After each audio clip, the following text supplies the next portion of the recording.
வணக்கம் and welcome back to my channel.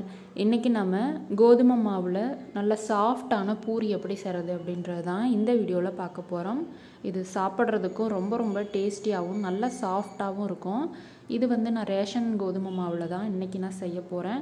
நீங்க கடையில வாங்குற கோதுமை மாவா இருந்தாலும் இதே போலயே செஞ்சுக்கலாம். 1.5 கப் அளவுக்கு கோதுமை மாவு எடுத்துக்கலாம்.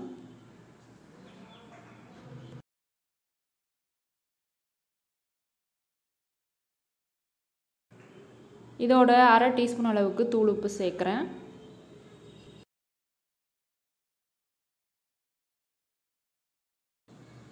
ரெண்டு டீஸ்பூன் அளவுக்கு எண்ணெய் சேர்த்துக்கலாம்.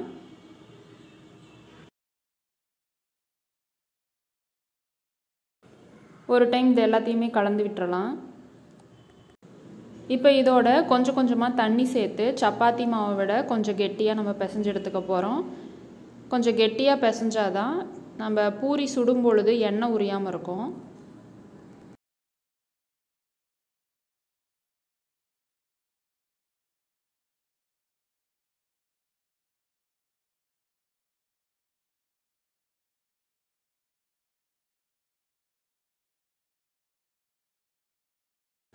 மாவு பிசைஞ்சதுக்கு அப்புறமா இது மேல கொஞ்சமா எண்ணெய் தடவிக்கலாம்.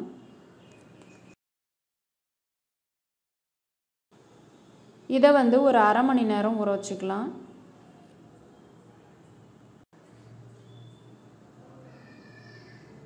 அரை மணி நேரம் கழிச்சு நம்ம சின்ன உருண்டைகளா பிடிச்சிக்கலாம். விரிசல்கள் இல்லாம உருண்டை பிடிச்சிக்கலாம். அப்பதான் இதை நம்ம உருட்டும் பொழுது ஓரங்கள்ல வெடிப்பு இல்லாம இருக்கும்.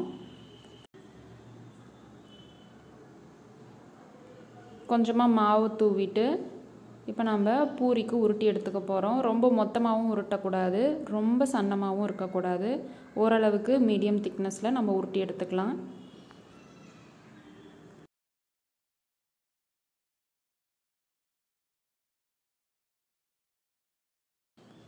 இதே போல எல்லாத்தையுமே உருட்டி ஒரு தட்டில் வச்சுக்கலாம். எண்ணெய் காஞ்சதும் அடுப்பை ஹை ஃப்ளேமில் வச்சுட்டு நம்ம டக்குன்னு ஒவ்வொன்றா போட வேண்டியதான். நம்ம உருட்டி வச்சுருக்க மாவை சேர்த்துட்டு இந்த மாதிரி கரண்டி வச்சு லைட்டாக ப்ரெஸ் பண்ணி விட்டிங்க அப்படின்னா நல்லா இந்த மாதிரி உப்பி வரும். உப்பி வந்ததும் இந்த போல் திருப்பி போட்டுருங்க. இப்போ 2 பக்கமும் செவந்துருச்சு. சூப்பராக நம்மளோட கோதுமை பூரி ரெடி ஆயிடுச்சு. இப்போ நம்ம இதை எடுத்துடலாம்.